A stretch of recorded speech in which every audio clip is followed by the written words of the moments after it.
पारादीपे आरंभ होईची दुई दिनिया मिलित समावेश सागर कवच 26/11 मुंबई आतंकवादी आक्रमण पर उपकूलर सुरक्षा पाई उभय राज्य सरकार और केंद्र सरकार तरफ प्रतिवर्ष 2 थर आयोजित होची मिलित समराभ्यास सागर कवच।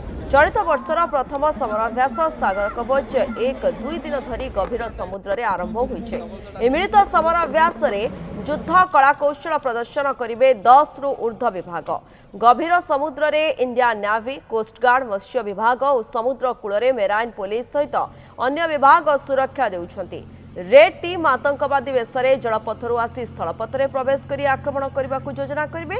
यह आक्रमण को पंड करने ब्लू टीम स्थल भाग में प्रतिरोध करेंगे। सकाळु जलपथ समेत स्थलपथरे समराभ्यास आरंभ हो जाइछे।